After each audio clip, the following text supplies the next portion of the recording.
How we doing, everybody? It is Tuesday, going up on a Tuesday.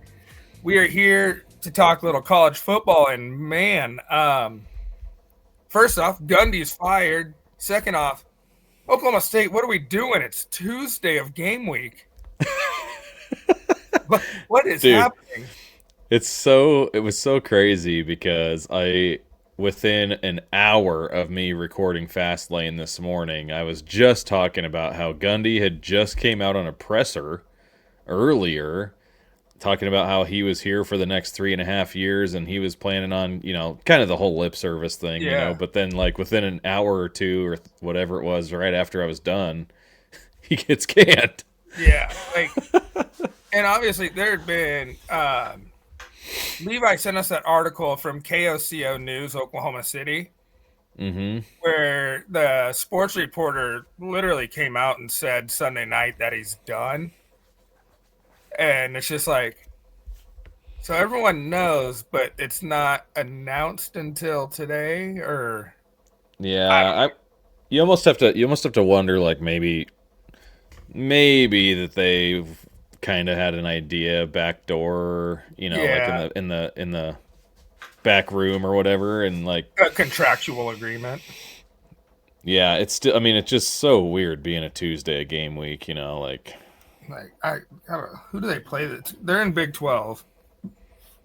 yeah, it's. I mean, it's not. Maybe they have a bye. Do they have a bye? No, they had a bye before, after Oregon, before Tulsa. Okay, so I mean, it doesn't really matter who they have. They're in freaking shambles, right? So Well, they yeah. have Baylor. It's Baylor at Oklahoma State. Oof. So 2:30. yeah.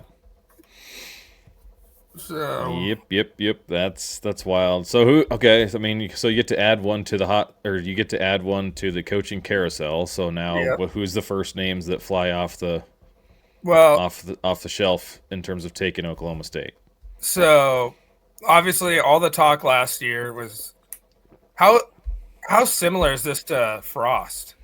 Like everyone thought he was going to be fired the year before, and then 3 games in he gets fired. Gundy, everyone thought he was going to be fired last year. 3 games in he gets fired. Yeah, Both, dude. both of them ex quarterbacks for their colleges. Like, Yeah, that's kind of funny with the parallels there. yeah. Zach Robinson's obviously been the hot name for the past year. He's offense coordinator for the Atlanta Falcons, Yeah. and I'm just going to come out and say that's a terrible idea. Oh yeah. I That don't. I get it. Former Oklahoma State player, blah blah blah. You can't go NFL route with the way college is these days.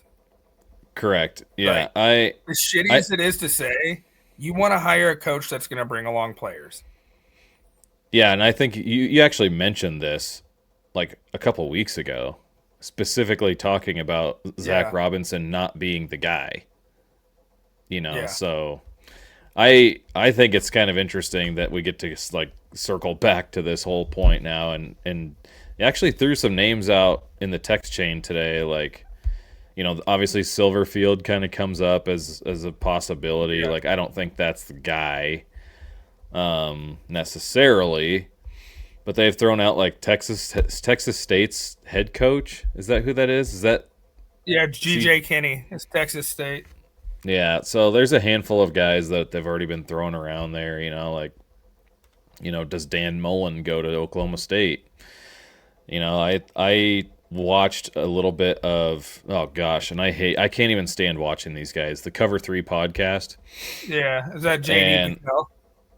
no. Okay, He's good. I like He's JD good. Patel. Yeah, No, he's on 3. You're talking cover 3. Okay. yeah, Cover 3 is Danny Cannell, Fornelli is on there, and Oh, the little oh, the little Fornelli. mouse the little mouse dude that's got the white hair that looks like he's never played football in his life. I can't remember what. For He's the for the main guy. 24 hours of Nebraska fan base hating Matt Rule Saturday, I think all that's shifted to Tom Fornelli. Well, there's two people like I would consider, like people probably put me and you in this category, but Ari Wasserman and Tom and Fornelli, like those two guys to me just scream like they don't have, like their opinion does not matter, period. Yeah. Like they don't know football. Yeah. And I saw an X that they actually were thrown out as being like they're just gossip media, like media specialists or whatever. Like, so like, Yeah. I don't know. It's what to it me, is. back to your question, it's the same name you got me started on. I'm going out to Berkeley, Justin Wilcox, and I'm getting Justin Wilcox and Jaron Kawe Sagapalutelli. the quarterback. Yes. Well, it's obvious that the Oklahoma State Cowboys need a freaking quarterback, and they also need offensive. I mean, they need everything, right? So, like, they don't need a quarterback. They have the best quarterback in the country. You bite your tongue. oh, Hit it for me, baby. Yeah. Oh, where it is? There it is, Zane Trey. Like now that Gundy's out, maybe they'll let him like open up the offense. Yeah, I mean, you never know. I mean, like, gosh, you kind of look at through the history of today's been nuts because you get to really kind of enjoy what Oklahoma State football has been since Gundy got there. You know, like the success that Oklahoma State has had under Gundy, like he should have a statue put out in front of that. Yeah. Like but I said earlier today, like sometimes you just overstay your welcome, you know, like it doesn't discount what he's done. Well, you know, sometimes like you have to just look in the mirror and be like, am I still good enough for this job? And if that answer shifts to no today, when 2 years ago it was yes, like that's okay. It's okay.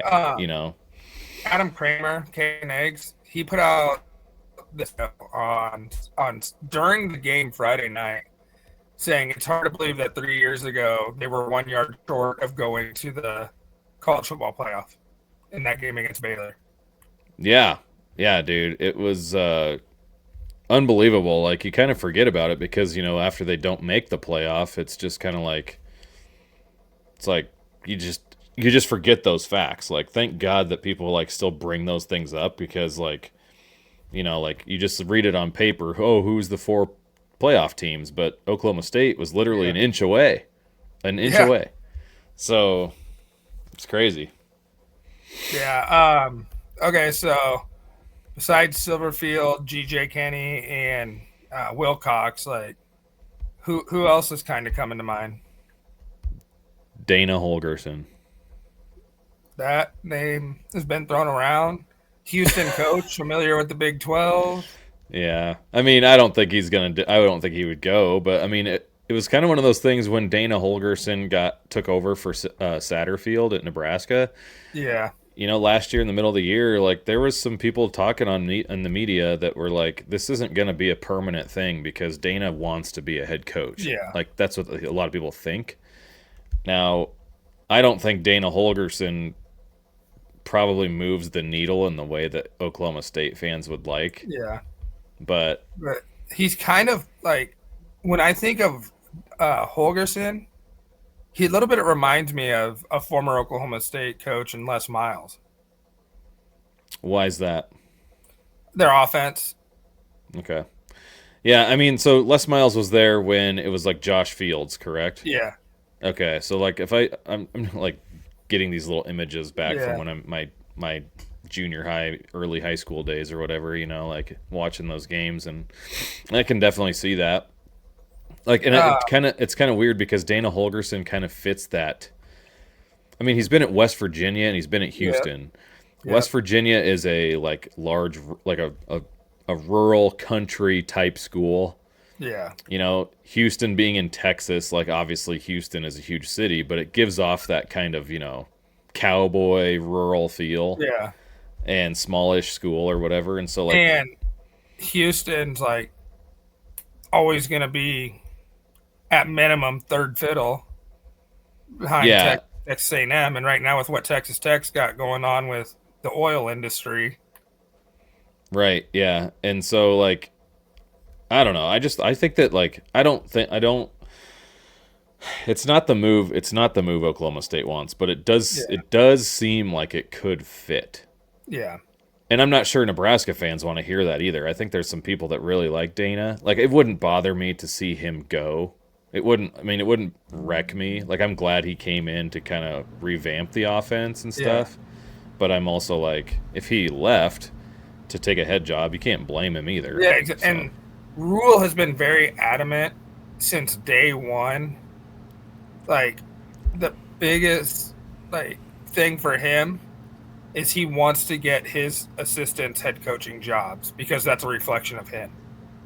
sure, yeah. I mean, Like, that's yeah. kind of selfish, but it's not a bad selfish, if that makes sense. No, I mean, kind of it's kind of like the legacy factor, you know. Like Yeah, everybody talks about the Bill Snyder coaching tree, yeah, you know, like that's the big one that comes to mind, and then obviously the Nick Saban one, you know, kind yeah. of more relevant for our younger.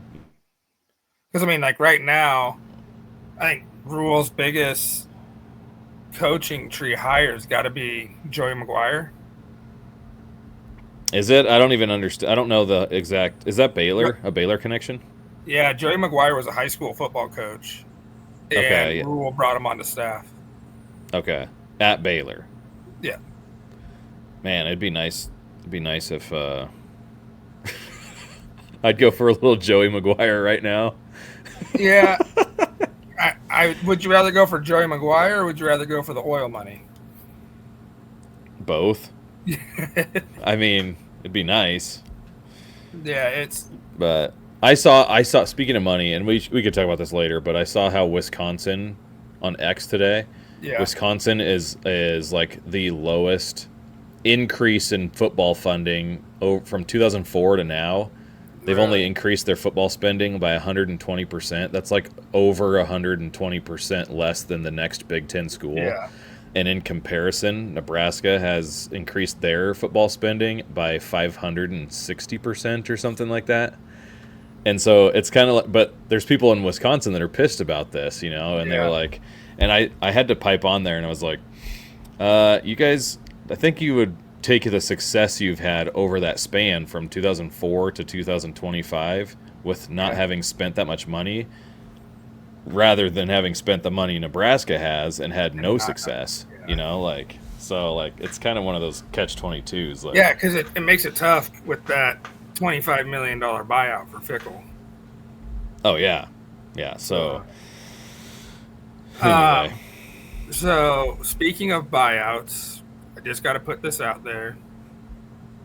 Clemson fans, Dabo's not going anywhere. no, Dabo's he's buyout is 60 million. absolutely insane, bonkers, like Like, unfortunate for them. yeah, Because but if you buy him out, you have to take a chance on somebody and hope he turns out to be like Signetti yeah, and pay him less until for at least a couple years till he deserves an extension or whatever, and you can kind of replenish that yeah, the funds, you know. But then you got a new coach is going to want to be able to pay players too better than what Dabo yeah. does. So Plus, like, you got to pay staff. oh yeah, I mean it's not a good situation for Clemson if And they wanted to make a change. yeah, and if you're going to go after a head coach, like we brought up the other night, if Florida wanted to go after Signetti, you got to pay 10 million to Indiana for Signetti. Oh yeah, dude. Like, and Signetti's not like, oh, geez, dude. Like the amount of money. Like, I think it was Alex that said something to me today. He's like, man, Mike Gundy. I mean, this he used Mike Gundy as a reference, but this could be any fired Yeah, head coach. You know, like he's like, how cool would it be to be Mike Gundy right now? You know, and I said, why? Just so you don't have to go through the debacle of the rest of the season and still get paid your buyout. And he's like, yeah, being a fired college football coach is the dream, isn't it? yeah, I was like, yeah, well, I mean, I suppose from a financial standpoint, that's probably not a bad take, but yeah. Then, sticking along the lines of money, Virginia Tech yeah, paying the dude. piper. Yeah, and if you're Brent Pry, you're probably like, what the hell? Yeah, You know, like, where was this money before I got fired? But yeah, they're increasing their athletic budget as a total, like their entire athletic budget, not just football, like by $230 million, and it's supposed to be an additional 15 million to football or something like that. So, yeah, you know, gives them an extra opportunity to hire a better coach, more money for staff, however they want to use it, I guess really is up to Yeah. them. But to So me, you're just bolstering the strength, trying to keep up with the rest of the ACC and what they're doing. yeah, and so the next coach is probably going to be getting a backloaded contract because for fiscal year 26, it's 47.1 million, and then in 27, 28, and 29, it's all over 60 million. Oh yeah, so. But I mean that allows you to be an attractive gig and Yeah, also be able to secure some longevity from a coach because yeah, I kind of like the idea of a university doing a backloaded contract just because it's like, well, I don't want to pay you too much up front and then you know crap hits the fan and yeah, now we're in a big pickle, so I wish the universities had some better safeguards for coaches because coaches make so much money anyway. yeah. Like that protection built in on their own side is sometimes I feel like it's too protective of the coach and maybe not the university. Yeah. But you can split that either way. Like it just depends on what side of the aisle Yeah. you fall on, and you know. Yeah, it's one of those. Do you go 5-year contract backloaded so it's like a prove it to me to get an extension, or Yeah. is it similar to Frost deal at Nebraska, for instance, for a 7-year 35? So that's kind of where I was getting at was it's the idea of merit-based pay. Yeah. Are you succeeding enough to warrant this extension? They build in those bonuses and stuff for going to a Yeah. bowl game, winning a bowl game, being, top, signing this recruiting class or whatever, Yeah. Yeah. and to me, I'm not a huge proponent of merit-based pay, on a grand scale of how everybody should operate, but I think there's Yeah. some good, it creates a little motivation, to work Yeah. hard, so If I don't hate it. there's any motivation, have you seen Danny Dimes' contract? No. So they signed him obviously going into the season thinking that Richardson's going to be their starting quarterback, right? Right, yeah. It is written into Daniel Jones' contract. He gets $100,000 for every win that he plays over 50% of the snaps in.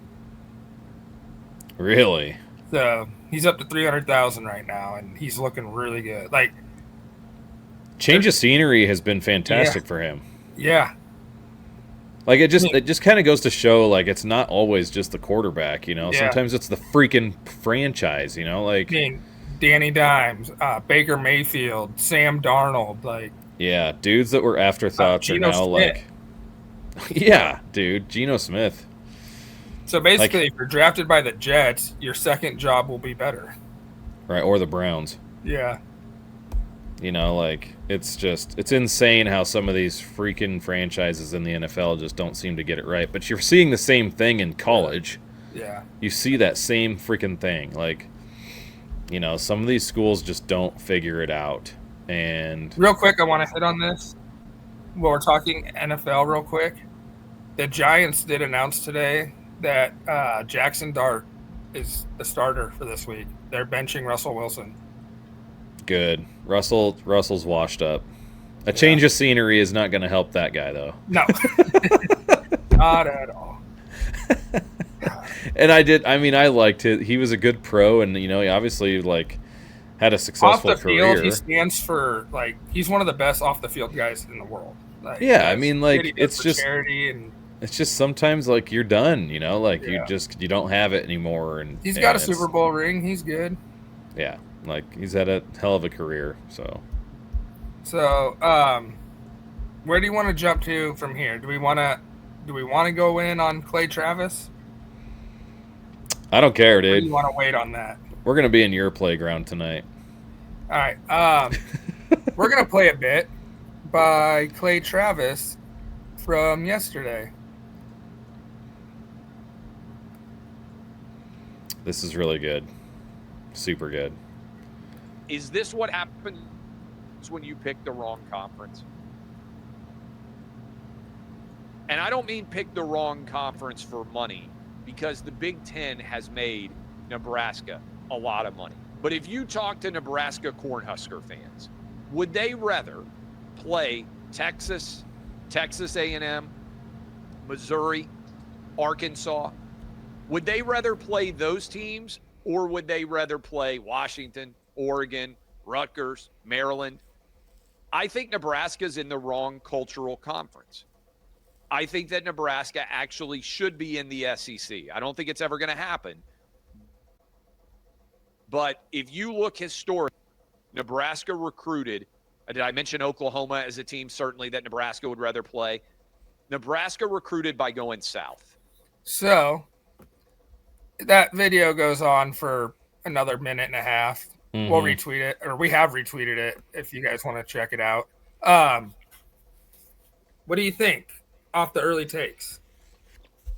So I think the take is actually really good, but I don't think I think people hear that at surface value and they're like, Nebraska doesn't fit in the SEC. What are you talking about? And I think that a lot of those people are also right, but he's not really referencing the superficial, the surface level of just Nebraska needs to go to a different conference. Yeah. He's talking about how the Big Ten doesn't cater to the way that Nebraska views itself culturally as a fan base, as a program, how it relied on recruiting Texas, while it was in the Big 12. Yeah, Texas, Louisiana. Yeah, and I actually thought that I listened to that. I actually had my wife listen to it too, and I was just listening to it on repeat last night. Yeah. And I just soaked it in because I was like, the Big Ten, as much as we were all kind of excited for it, and there's been a few times where it's man, I've really missed the matchups with K-State and some of that crap. But really, when it comes down to it, and why Nebraska was because we could recruit Texas heavily. I mean, it's very well documented that we recruited out in New Jersey, and we had Florida recruits, and we had some California recruits, but that was because we had more of a national brand because of the lack of TV exposure by other schools, in the late 80s and 90s. Yeah. And so as that started to shift, then you rely kind of more into your conference footprint because of how the Big 12 worked with all those Texas schools too, right? And I don't know. I like there was an underlying message in there that talked about how Nebraska needs to get back to recruiting dudes. It's hard. Think about it. Think about this. When Nebraska was in the Big 12 and we were growing up, how did we view the Big 10? Did we view the Big 10 as a powerhouse conference? No, I didn't. I was that's the most boring freaking football I've ever seen in my life. And 3 yards in a cloud of dust and defense. Yeah, they were slow. It was boring. I mean, it was running your head into a brick wall over and over. I mean, basically what Iowa does, still to this day. And you hit on this about 3 weeks ago from the Joel Klatt interview with Urban Meyer. Yeah. Yep. It really was that until Urban Meyer came to the Big Ten, and that changed the whole league. Yeah, because and he was able to do that at Ohio State because Ohio State at least has that brand. Yeah. The Ohio State I saw some interesting parallels or some interesting things about how Ohio State and Michigan, Michigan doesn't actually get that same type of thing come that easy because of the academic standards that they view themselves as this hoity-toity just, you know what I'm saying, and so it's too bad that it is the way it is because Nebraska could have been in the same boat as Ohio State. Yeah. If we wouldn't have been late to the party pumping money into the freaking football program and some of that stuff this could be played out way differently, but I think a lot of that goes to, and this is going to anger a lot of people, who was our athletic director when we made that change? Oh, I know, dude. It's the one person that's held this. He was great. He's got a statue. He's going to go down as one of the greatest ever, but he's also set Nebraska back a lot. I don't really know what to think on it. Like, I don't have an immediate reaction like throwing Tom Osborne's name in here right now. But like, it's kind of like, it's just, it's so, gosh. And I know we don't want to make this like all about Nebraska, but it's such a freaking issue in my like heart. You know, that it's like, how does a school like Nebraska not get this to how is it that we can't get kids to come to Lincoln? Yeah. You know, like why do you want to go to Bloomington, Indiana? Why do you want to go to Eugene, Oregon? You know, like why do you want to go to I mean, like it rains all the time in Seattle, you know, like who wants to go there? Like there's legitimate like science behind the fact that like if you live in Seattle, you're going to be more depressed. Yeah. Like, so I mean, it's just the fact that they're doing it in Seattle post Chris Peterson. There hasn't been a drop off. Yeah, and that's what's crazy is because a lot of these schools, and I guess that's what's irritating, is that for some way, shape, or form, Vanderbilt has figured it out. Indiana has figured it out. Kansas State Tech figured it out. Georgia Tech has figured it out. Kansas has clawed itself out of the freaking 0-12 cellar to be favored in a game against the opponent by a larger margin than what Nebraska was against Cincinnati. Like Vegas views Kansas in a more favorable position than Nebraska. Kansas just put a $30 million stadium renovation, finished it up this year. Oh, by the way, we're doing another $30 million renovation to the other side of the stadium now. Right, and it's not like Nebraska hasn't pumped money into its facilities. It's just the fact that it's like what we've been lacking in. I don't know if it's like I mean, so like the recruiting issues, everybody always wants to bring up. It's hard to recruit to Lincoln. It's hard. That's fine. Like then you need to pay a good coach accordingly. And I'm not saying that Matt Rule isn't it. This is like before Matt Rule got here. This is prior to Matt Rule. Yes. Matt Rule so like is killing it if you're listening to this, then don't think we're talking about Matt Rule, because I think that's kind of where we started to shift it back to the correct way. Yes. I'm saying like you fired Bo Pelini probably unnecessarily. Like aside from his freaking ridiculous like antics on the sideline and finger pointing at officials and accidentally hitting him with his hat and like all that stuff. Yeah. But it's just like I would like you, and then the pressure of the media, like I think that actually kind of got to Pelini too. Yeah. And then you hire the antithesis of him, which is like you just said this the other night, like a career 500 record guy. That's is Mr. Rogers of college football. Yeah. You know, like just, oh gosh, we're just so, like, I mean, the guy that rides a bike to work every day. I don't know. Like, I mean, we all think that we always want to say that Bill Callahan set us back. Bill Callahan was here in a blink of an eye.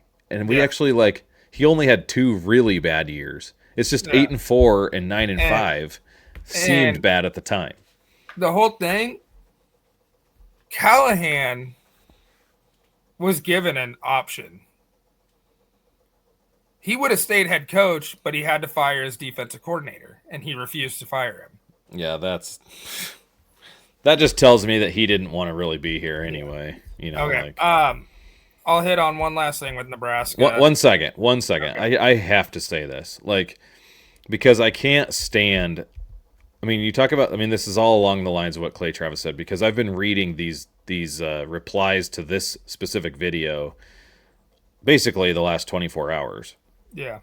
And everyone, and even including on your post on Facebook that you had, it said people are saying, well, we should have never left the Big 12. That's probably right. But it's and then people in the Big 10 and people in the SEC are like, well, yeah, you should have never left the Big 12 because you can't win in the Big 10. But when we got to the Big 10, Minnesota was dog water. Not Kansas, I'm sorry. Illinois, dog water. Indiana, dog water. Purdue, dog water. All of them. Big 10 season. Every one of those schools was awful. So what happened where all these guys decided to figure something out while Nebraska just kept spinning its tires? I don't know. Like, is it the freaking, like, I mean, some people throw out there the conspiratorial stuff about how it's the refs, they're screwing us ever since we got in the league, and it's like, I'm not gonna buy that crap. There's all the APR stuff, and yeah, well, yeah, and so, like, I mean, Michigan was really bad when we came into the league too. yeah, You know, like, Taylor Lewan's the first one that'll throw out there that he loved his time in Michigan, but they were they were dog shit in his 4 years there. yeah, yeah, oh yeah. So, like, you know, really the cream of the crop in the Big Ten was it wasn't even Ohio State really, because they were coming off of the Jim Tressel, you know, garbage, and like, I mean, they were 6-7 the first year we were in the conference. Yeah, because that was fickle. Yeah, so I mean, it was literally like Michigan State and Wisconsin, and Wisconsin was really bad. Like, we should have won the Big Ten that year, and we totally crapped it down our legs. Yeah. So the last thing I wanted to hit on, and this isn't just a Nebraska issue, because you're seeing this from every fan base that's not having success right now. Well, Kurt Signetti did it in 2 years, did it in his first year. You people have to understand that the ground at Indiana, how do I want to correctly put this? Like, the standard at Indiana was fucking dog shit. Like, if they made a bowl, that's like a Super Bowl for Indiana. He has been given full, like... He had to write letters to the student body. Like, he had letters sent out to the student body, like, begging people to come to the games. And to stay for 4 quarters. The Nebraska game last year, he bought pizza for the whole student section just to get them to show up. Like, this is where Indiana was at. Kurt Signetti can get away with whatever he wants at Indiana. He can coach however he wants at Indiana. He doesn't have the media pressure. He doesn't have the booster pressure. He doesn't have a million people saying, we need this, we need that. Like, he can coach the way he wants, how he wants, and do whatever he wants. That all these other programs, you're not going to be able to do that. Like, it is Kurt Signetti's way or the highway. You can Google him, but it's working. So, dude, so I've seen a lot. I mean, there's been so much crap talked on X about him in Indiana, and like, the best thing that I saw in regards to Signetti and the job, because just like you said, like, everybody's like, well, if he can do it, then, you know, like, at a place like Indiana. But he's also a guy that's literally a one of one. There's no replicate.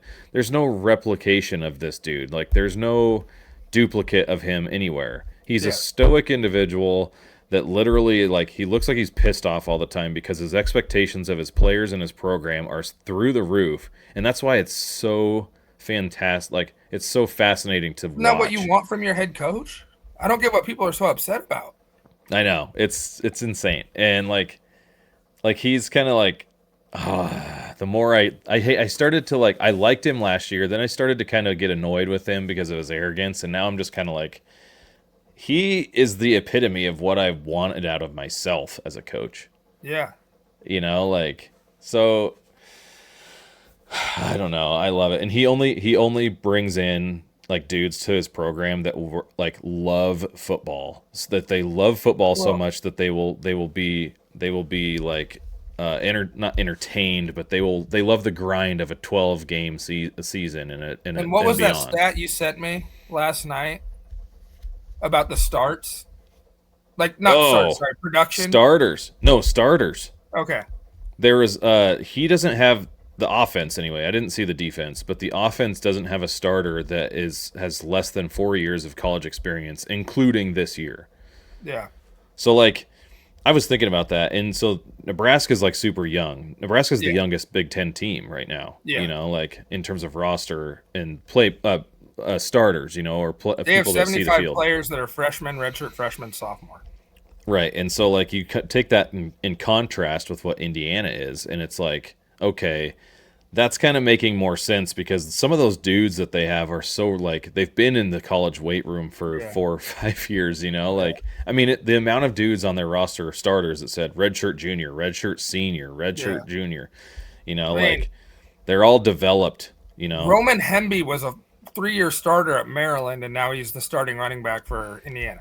Yeah, but he Like, doesn't even like, and he's not even really a true Yeah. starter. Like they just have so many dudes by committee, and it's just like next guy up. Like, oh, Yeah. this guy needs a blow, so we'll just put Kalen Black in there, and he'll Yeah. run for 87,000 yards too. Like it's just freaking nuts. It's nuts, and and it's so impressive. I bought a shirt today, and I'm stoked. Yeah, it's so. Yeah, like I said, this is not a Nebraska point on Signetti. This is all the people across the country, all pissed off. Clemson, Florida, South Carolina, they're all pissed off at Beamer now. Mm-hmm. Okay, I want to hit on that real quick. Hey, South Carolina, you better watch your ass with what you're saying to Beamer because he has a job on the table he can leave for tomorrow if he wants it. Yeah, no kidding. I mean, Right. it just, especially with them. Okay, so you mentioned Beamer about when Vatek opened up, and I was like, no. Now with this whole bolstering of its athletic budget, do you think that there's been back channeling communications between the Beamer family and Vatek saying like, this is what we need? You need to show us thought that. about that, dude. You know what I mean? Like, it just hit me. It just hit me talking about it. That's a very valid point. I haven't thought about that. It's either that, or they're talking to a guy that works for Barstool Sports right now. Who's that? Gruden. Oh, yeah. Well, I just don't see that happening. His name gets thrown out all the time, and he never goes back. That's the big one I've seen thrown around Oklahoma State fans. They want Gruden. Yeah. Like, I don't think it's ever going to happen. I don't think Gruden wants to coach. Why would you? I think he's loving life right now with Barstool and... Yeah, dude. His podcast and all that. Yeah. Here's the other thing. So, if Shane Beamer... Let's just play the game of hypotheticals. It's a Wednesday. Yeah. We don't have anything to do in terms of picks. So, like, what if Shane Beamer decides that he's like, okay, Vatek has come up with the financials that I wanted, that our family probably discussed, and now it's like, okay, this is kind of attractive. Now what I'm gonna do, first thing I'm doing with Shane Beamer, if I'm Shane Beamer, is I'm saying, Lenora Sellers, you need to stay in college one more year. Yep. Come with me to Blacksburg. I was just Dylan Stewart's only a sophomore. Yeah.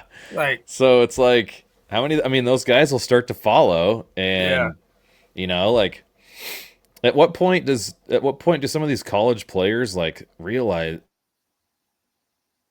Like I said the other day, like the SEC is obviously very deep. Yeah. And the ACC is not. You have Florida State, Miami, and then however, depending on what Clemson can do and bounce back, and then you have some Georgia Tech with Brent Key. Like, I think that's going to be something that stays around.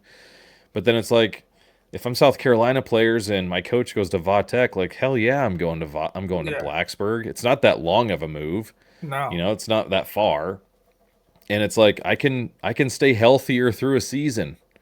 Yeah. Potentially. So, and speaking of that, yeah.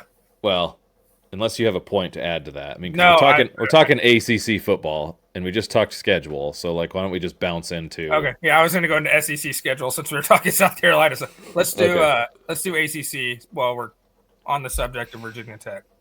Okay, so ACC announced today that they are doing the whole 9 conference games plus 1 Power 4 to play a total of 10 Power 4 games. Basically right on the piggyback of the SEC's announcement from a few weeks ago. And, that was something that we kind of expected anyway, because the ACC, Jim Phillips had already said, if the SEC does it, we'll do it. It was just a formality of getting it all signed, or dotted I's, crossed T's, that kind of thing. And so they come out with that today. And the kicker here is, too, there's an interesting dynamic with this because for Clemson in general, they just signed a 13-year, 12-year freaking scheduling deal with Notre Dame that they're supposed to play annually for 12 years. Yeah. So, like, they have the 9 conference games and Notre Dame. And they said that when because Notre Dame also has its own, like, ACC, like, They got to play 6 ACC games a year. Oh, it's 5. It's actually 5. It's 5, but it's so like from what it sounds like when I was listening to another podcast is that that doesn't count towards the P4 games that the conference is talking about. So whoever's Really? playing Notre Dame would have 11 Power 4 conference games. And so, will they just use South Carolina as their P4? Well, yeah, for Clemson specifically. So, like, it's the same thing with Florida State and Florida, Miami Georgia and Tech, Florida. Georgia, yeah. So, well, Miami and Florida don't play every year. Okay. Like if you go back to the like what the record was and the patch results, like there's some gaps there. But in any case, it's interesting because it's like, okay, so you get one tune-up game. Yeah. And I was actually saying on the fast lane this morning about the SEC, like I kind of applaud how they schedule their turd game like in week 12 because it's like it's a get healthy week. Yeah. Through a long season, like it's actually pretty genius. I know we kind of knock them because it's it's soft. You're only playing 8 games, but now that they're moving to 9, you can still finagle it where you play like, the Citadel. Yeah. In week 13. I think we're gonna get a lot more week 1 big games because you can use that excuse to the playoff committee. Oh, it was week 1. And it's Labor Day. Yep. It's a huge weekend. Why would you not use that weekend when the NFL is not playing yet? Yep. Ugh. Colin Cowherd makes that point every year. Every year. Yep. And he's like, why do we not play these big games on week 1? Like we don't need to see Florida A&M or Long Island in Florida on week 1. Yeah. So it's interesting. I'm very happy that all 4 of the P4 are now on the same. Okay, so there's actually not. I got a little twist here for you. So originally, this is why this is so awesome, is because originally this was like Signetti and I'm just going to say Signetti and crew. Yeah. Basically strong-arming the SEC and the ACC from the conference pressers in the summer. Yeah, yeah. So, talking about scheduling and like, okay, well the rebuttal was the SEC did this whole 10-game schedule, 9+1. The ACC's 9+1. The Big 12 is already 9+1. So there's one conference that is actually not required to play another Power 4 out of conference game. Yeah. That's the Big 10. So now the ball is back in the Big 10's court to be like, okay, now we have to require it because those 3 conferences are required to do that. Yeah. A 9+1. Big 10's not. And so like, I think the Big 10 will follow suit. Well, I would imagine they would, but I just think it's interesting how they're trying to do this whole bouncing, like, okay, now they're doing the whole okay F you and like now you freaking go match this, so I did see fun stuff. Yeah, it'll be a lot of fun to watch schedules built here in the next couple years. And speaking of schedules built, it was an official announcement today, even though everything was leaked yesterday. The SEC announced their locked-in rivals for each school. Yeah. So we're not going to read them all off, but the 2 that stuck out to me were Texas A&M getting LSU, Texas. I mean, obviously Texas A&M's always been a huge rivalry. And Missouri. Yeah. And then South Carolina getting Florida, Georgia, Kentucky. Yep, that's another one. Shane Beamer's probably like, adios, boys. Yeah. To me, like, with this whole LSU thing, it's like what the Big Ten does with Iowa, Nebraska. SEC, quit trying to force the A&M LSU rivalry. It's not going to happen. Why they're taking away LSU Alabama from us is a joke. That's been one of the best games for the last 2 decades when those 2 teams match up, and now we're not going to get it every year. What about the time before that? Before the 20 years ago? Yeah. Alabama Was it one of the dog best before? shit. Oh, okay, so then it's really not that big a deal. I'm just kidding. SEC was I'm dog kidding. shit before that too. So Yeah, I know. The SEC was not very good, but yeah, I don't know. Like I still think that there's a lot of people out there that are like super annoyed with conference realignment, and I find I myself think there's sometimes more being. coming. Well, of course. I don't think it's done. Like I think ultimately you're going to end up being in this whole like breakaway type thing anyway. But I personally I don't even know. I don't even know what to really say. Like the SEC's crossovers, like you still it came out though that you're still going to play everybody in the conference Yeah. within a 4-year window, Yeah. home and away. So I mean that's still pretty nice, you know, like And next year when they add Nebraska and Florida State, it'll be more fun. I was trying to think of like how it would look on a map with Nebraska up there all by itself on an island in terms of like the states. I mean, because the states all would touch with us touching Missouri, but Yeah. sounds like SEC people like absolutely hate the fact that Missouri is in the SEC anyway. But they're like kind of okay with Oklahoma and Texas. How about they hated that from Missouri too, and Missouri goes to the SEC championship the first 2 years they're in the conference. I know, right? Kind of shows maybe how good the Big 12 was because Nebraska's best years, you know, like I mean, it's kind of crazy, but I had a thought on this too. Like, so I don't know if you saw it. I tweeted on Main Street Sports, our Twitter or our X, sorry, to Josh Pate last night. And I tried asking him because he always plays this whole thing about like, oh, I'm the next commissioner of college football or the first commissioner of college football. Which, by the way, like have you ever caught on to the Affleck commercial where it's like giving it off that innuendo that Nick Saban's going to be the commissioner of college football? Okay, so anyway, how cool would it be to have those two? Yeah. But in any case, I was like, what would you do? I said, if you could create a new conference, I was hoping he would see this and maybe run with it. If you could create a new conference that had like Nebraska, Oklahoma, Arkansas, and like basically kind of took Nebraska as the main northern school in this conference, but I didn't make it into the old Big 12 because I included LSU in it and Arkansas, like TCU. Louisiana purchased states. Arizona State, Utah. Okay. You know, like I had that kind of southern central type, you know, like area. And it didn't go east of LSU and it didn't go west of Arizona. So it didn't go east of the Mississippi. Correct. And it didn't go west of the Colorado.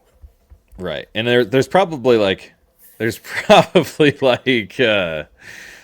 think I put like 6 schools in there that were in Texas. Yeah. But I was on this Clay Travis thing with recruiting, you know, so I was like, you know, it's kind of a weird deal, but I had Kansas State in there, Oklahoma, but I had both Kansas schools. I had Oklahoma, but I didn't have Oklahoma State. I had Missouri. Yeah. Arkansas. TCU, LSU, Baylor, Tulane I had in there just to kind of double down on the Louisiana like recruiting type Fighting thing. Sanders? Colorado? Yeah. Yeah, I had them in there. I was trying to just think of where the most fertile ground down there was south. Like, okay, Louisiana would be a good recruiting bed. Texas, obviously. Then you're kind of into Arizona, back into Missouri with St. Louis. He's always mentioned if he's the commissioner, we're going back to geographical conferences. Oh yeah, like I kind of hope. I'm kind of in that whole ordeal. This whole Clay Travis thing has kind of changed my mind a little bit on some of the conference stuff, but that's just me being like, I want Nebraska to be freaking recruiting dudes. Yeah. Like I'm sick of these little string beans like being on the field, I guess. I don't know. Specifically offensive line. Like we just suck there, so. All right. What else you got? John Mateer. Oh yeah, having surgery on his hand, his thumb, out for a month. I said a Yeah. couple weeks in that text. It's actually a month. Yeah, I saw that. So he may not play in the Texas game. Yeah, because they got a bye week, Kent State, then Texas. Right. And I was like thinking initially, I was like, why? How do they have Kent State yet? And it's like, well, they've already played Michigan and they've already played Auburn. So it's gonna be interesting to see what happens, because like I texted you in that today when you sent that. It's like, well, he doesn't play defense, and Oklahoma has a really good defense, but he's still the leader of that team. Right. So like, I don't know. I'm just happy because now the Heisman's gone. Yeah. I mean, you can't win a Heisman and miss 4 weeks, right? Can you? 3 games, yeah. Well, we're hoping that Haynes King does, and he missed a game. Well, that's kind of what cooled us initially. We were like, oh gosh, dang it, Yeah. like. So, here's one. Friday. I'm just gonna say it because we are recording. I guess we're recording Thursday night, but man, there's a Friday matchup that I'm putting someone on upset alert. We can get into it. Do you want to hit some of these like lesser games since there's such a loaded schedule Saturday? And we have a couple minutes. We could hit a couple lesser ones. I actually have the lines pulled up on my spreadsheet. So lesser games in terms of like people would consider these to be lesser. So the first one that I might as well just lead with this: Florida State at Virginia. Yeah. Florida State's -7. I think I just that was had it a up. weird line to me, man.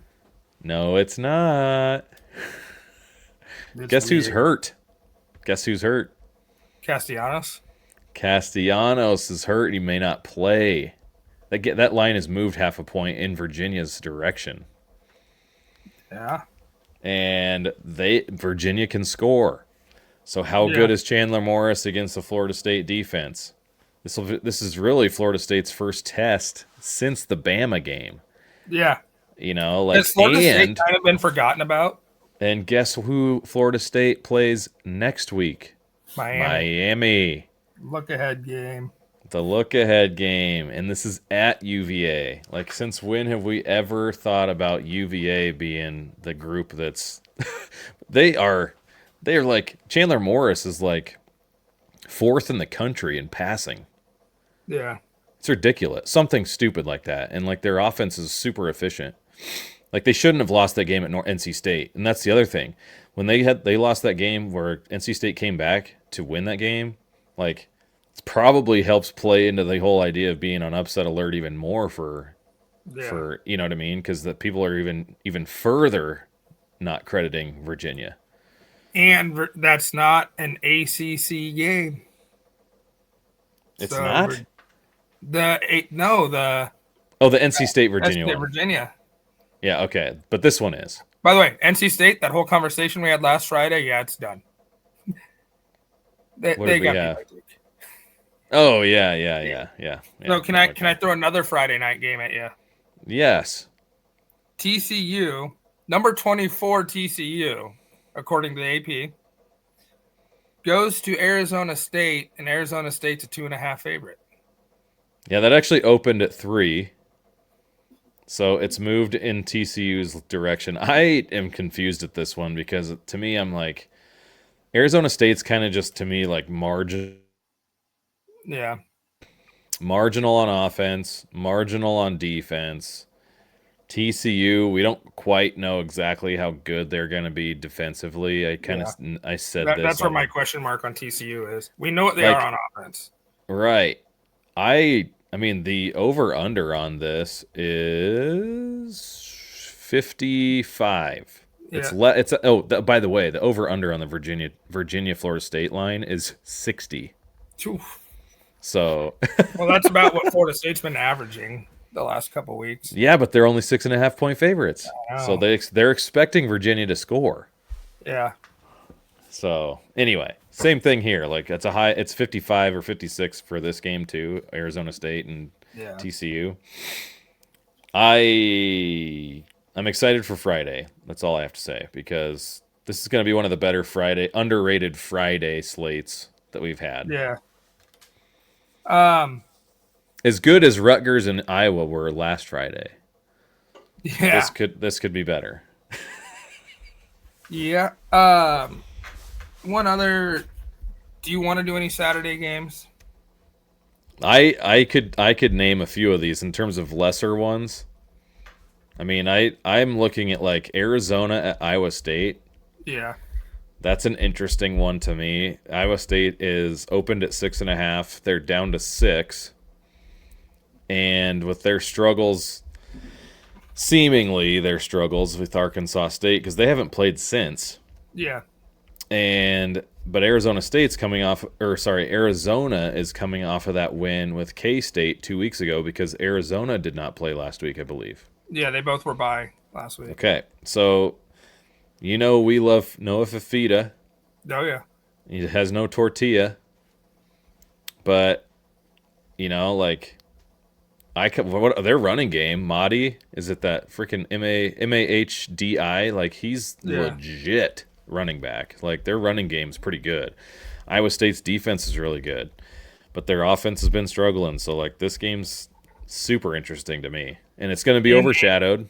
It's going to be overshadowed because Arizona's largely regarded as not anything. So, no one's going to be watching it because it's a 6:00 game. Right. Like. So like it's there's not 2 other nobody's games at 6:00 Saturday night that everyone's going to be watching. So I'm definitely having Arizona Iowa State on my multi-view for sure. I know this game is big to you and me, but it's not big popular wise. KU minus 4.5 against Cincinnati. Guess where it opened? KU minus 6.5. Mm-hmm. In 2 days, it's dropped 2 points in Cincinnati's favor. Yeah. I picked 4 games that are dogs currently and have like between 165 and between a plus 165 and a plus 220 or something. Yeah. I got Cincinnati at plus 165 right now. Okay, so like they are included in this 4-team parlay that I like for my underdogs on the money line to win outright. Yeah. Cincinnati might be my favorite one. I went out and picked up Brendan Sorsby in fantasy just because I was like, he's going to have a freaking day. Yeah, I don't know. Kansas defense flies around, man. Oh, yeah, okay. Well, Missouri proved you wrong, so. Yeah. They also don't have... What time is that kickoff? 11? I think it's 11 o'clock. 11 yeah. on freaking TNT. Oh, give me some Turner Network, man. You bet. So, I'm definitely watching that one. Yeah, I'll have that on. My wife's reffing all day Saturday, so I'm gonna have all the TVs. How about Duke? Duke at Syracuse? Yeah, man, I like that one. And Duke is favored, and it's going in Duke's direction. Right. There's no Angeli. That's right. But so like this is kind of one of those games. I mean, Darian Mensah is a dude. Like, yeah, you were high on him, and then it kind of cooled off because they got blown out egregiously by Illinois, and then we stopped talking about him. But he's still good. Yeah. And they lost to Tulane, but Duke's going to be one of those scary ACC groups because it just came out on X. People were talking about like, who the hell is Georgia Tech going to lose to?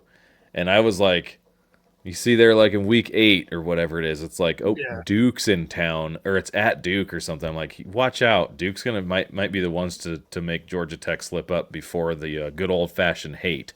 Yeah. So. I'm going to throw this one on a lesser one because the line bothers me. Okay. But I guess if you think about it in the grand scheme, it shouldn't. Notre Dame only 3.5 at Arkansas. I know Notre Dame's 1-2. Okay, so this is absolutely nutso because Notre Dame opened at -6. Damn. It's moved 2.5 points in 2 days. Yeah. So Arkansas, Notre Dame's defense is obviously struggling. Like Oh yeah. But Arkansas's defense is not good. Yeah. So like, gosh, what's the over under? Over under has to be around 60 something. 64 It's got and to a be. half. Is it? Yeah. Yeah. Well, okay. So yeah, interesting game. Super interesting. You know, like Notre Dame has to win. You know, like Yeah. to even have a chance to make the playoff, or else Marcus Freeman's heading to Gainesville, I would guess. You know, that flight tracker heading to Chicago. Yeah. What about Auburn at Texas A&M? I wanted to save that one for Friday. Okay. I think that's going to be a really good one. Okay. No, that's fine. How about the Toilet Bowl in the Big Ten, UCLA at Northwestern? I had a bit on Northwestern that I'm saving for Friday too, but Oh my not gosh. dealing with Northwestern at all. It's dealing with Oregon. Oh, because they gave up 200 yards rushing to. 240. Well, yeah. I talked about concern you at that. all looking at Saturday? It doesn't bother me. Why would I mean? I'm gonna take the stance that like, why would Oregon do anything except play base against freaking Northwestern? Yeah. Well, Like if they, I mean, well, I guess they were up by 35, so it doesn't matter. It was 35 or 34 to nothing when Northwestern finally scored, and like the subs were already in for Oregon. Yeah. Well, you know how I feel about teams playing base and not showing anything. Yeah. Yep. The last one. You wanted to talk UCLA Northwestern. We saw it last week with Virginia Tech. When a coach gets fired, at least for 1 week, the team kind of comes together. They play with a bunch of pride. Granted, Tech played Wofford. I was just going to say, granted, I think Northwestern's a little better than Wofford. I just can't buy into UCLA, man. I'm going to go with Northwestern. Well, it's in Evanston. Coach, man. It's in Evanston, so like, and look what Dan Lanning said about the fake noise. Yeah. You know, like I think UCLA is going to be equipped to sideline. Yeah, so it's crazy to see that Northwestern is a favorite in a game, but it's like, geez, that's how bad UCLA's been. So yeah, wild. The last game we can hit on, unless you want to save this for Friday, was Tennessee Mississippi State. Is the Jeff Lebby stuff real, or do you want to save this? Tennessee that line is moving in Mississippi State's direction pretty fast. Mississippi State, they're going to be hearing a lot of cowbell. If Mississippi State wins this game, how good is that for Arizona State's narrative? How bad is that for the people that hate on the SEC? Well, true, but I'm just saying, like, in terms of the Big 12, it's because initially they were like, I mean, what if Mississippi State wins 9 games? Yeah. You know, like, then all of a sudden you're like, got that big win over Baylor. Yeah, but I'm just, like, it's kind of like, because everybody wants to write off Arizona State in the Big 12 and all this crap, and now, I mean, Utah gets blasted by Texas Tech, so it's a one-man show, and, you know, and it's like all it takes is a couple of these schools that played across conferences to do well in their conference, i.e. Mississippi State, who was awful last year. You know, like now if they beat Tennessee, who went toe-to-toe with Georgia, now all of a sudden you're like, what the hell's going on here? Yeah. You know, so I'm excited. I'm actually really excited for that game. We can talk more on Saturday, but one more. Okay. One more. Does Utah right the ship at West Virginia, at least from an offensive standpoint? Well, they got to prepare for West Virginia, and they got to prepare for 4 different quarterbacks. What? West Virginia played 4 different quarterbacks against Pitt. I didn't even know that, and they still won. Yeah. Well, it's 10.5 point favorites for Utah. Gosh, that's the whole time zone thing too, man. Mm-hmm. But it is it's documented though that like the Western schools have an easier time going east. with that than the Eastern schools have going west. Yeah. You know, specifically like, going from kind of like the whole to Seattle. like, yeah, like exactly. That's a big deal. I mean, it obviously affected Ohio State and Eugene a year ago. Yeah. And is that game kick off? What time does that game kick off? I mean, is that Big Noon? I think that's an 11 o'clock game. No, they wouldn't make that Big Noon in Seattle, would they? Oh my gosh, I don't know. I can't. It's 2:30 CBS. Okay, so like that's those 12:30. afternoon games for those Eastern schools to operate out there. It makes a total difference. Like it has to be like if that was like a 9 o'clock kickoff. Yeah. Like the whole Big Ten after dark. Like the Minnesota Cal freaking thing. Yeah. Like that would be Can a you problem. Imagine that Seattle atmosphere, 9 o'clock at night. Oh, dude, I wish it was a night game. I know. They don't do that because like it's always the schedules are always favored for Ohio State. Yeah. Well, except for the Texas game, but that's because Texas refused to play if it was a night game. That's so stupid. Yeah. That is so stupid. So, back to Utah, West Virginia. I'm not as high on Utah as I was. Okay. So Dampier is erratic. Yeah. It's just so bad because we were like, oh my gosh, against UCLA. And yeah, with how bad UCLA is, it's like, okay, Utah, darn it. Like and that's where I'm so torn right now because was it Texas Tech was just that damn good? Or is Utah? Well, that game was so close until the end. I mean, that was 24 points in the fourth quarter. It was a 13-10 game.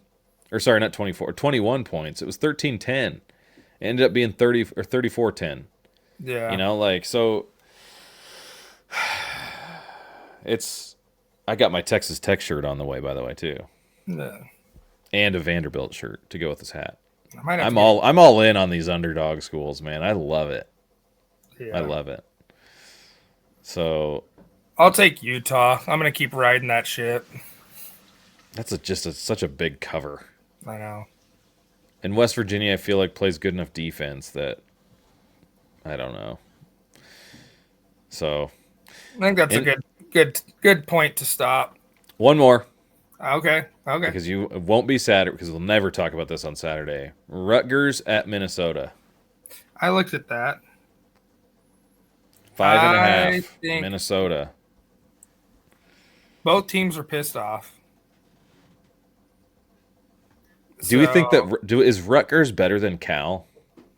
Yes. Okay. Well, there's your answer. I mean, Cal just got beat 34-0 by San Diego State. But they beat Minnesota.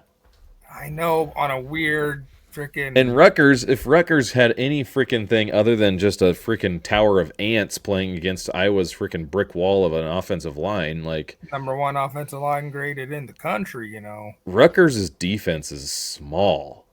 Yeah. So like if Darius Taylor's back and Minnesota gets, but I don't know, like, Colin always talks about how PJ Fleck's like a punchable person, Yeah, I talked about like, that too. Yeah, and so like I'm just kind of like Minnesota is not the same offense that I feel like they always are. Like Colin laughed at me because he quoted me the last time I talked about Minnesota. I was like, it's like I just think that Minnesota's going to be good, and then I realized that they can't throw the ball very well. Yeah, and it's just like they suck throwing the football. So like in Rutgers, Ethan Kaliak, man, this is back. Yeah, what a fun storyline. I love it. Yeah. All right. Give me Rutgers. All right, guys. Like, follow, subscribe, rate 5 stars, share. Should have said that in the beginning. Here, obviously, you like us. Just give us a share. Yeah. Have a great midweek, fellas. We'll see you back on a Friday morning with our pick'ems.